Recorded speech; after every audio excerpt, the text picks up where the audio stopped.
Hello bachcho, let's read the question. There is a assertion region question given and we have to choose the correct option.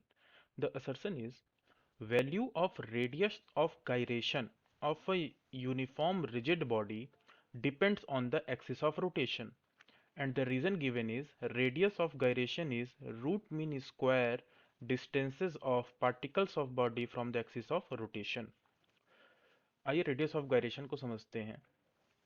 Let's see, ये एक axis of rotation है जिसके around body rotate कर रही है, और जो different particles हैं उनसे इस एक्सिस की जो डिस्टेंस है, इससे r1 है, इससे r2 है, इससे r3 है.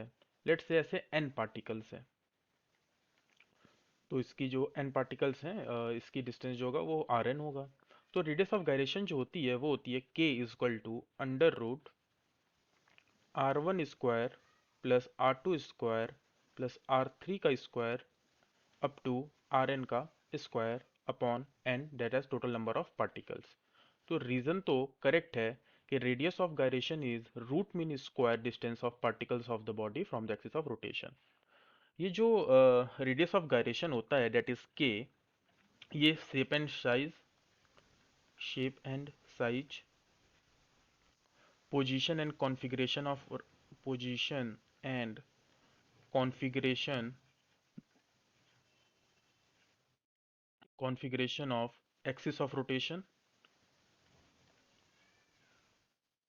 axis of rotation, distribution of mass, not mass but distribution of mass. mass के distribution का pattern क्या है?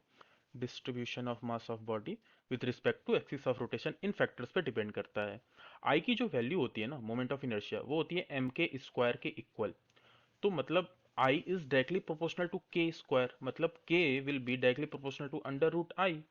मतलब कि जिन जिन फैक्टर्स पे I डिपेंड कर रहा है एक्सेप्ट मास, क्योंकि मास से मास कैंसिल हो जाता है, एक्सेप्ट मास के उस उन फैक्टर्स पे भी डिपेंड करेगा.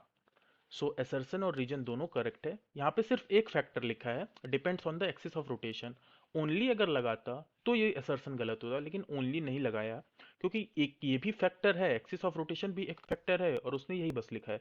तो एसर्शन और रीजन दोनों करेक्ट है, and assertion is correctly explaining the reason. I mean, sorry, region is correctly explaining the assertion. So option A will be the correct option. I hope you understood it well. All the best.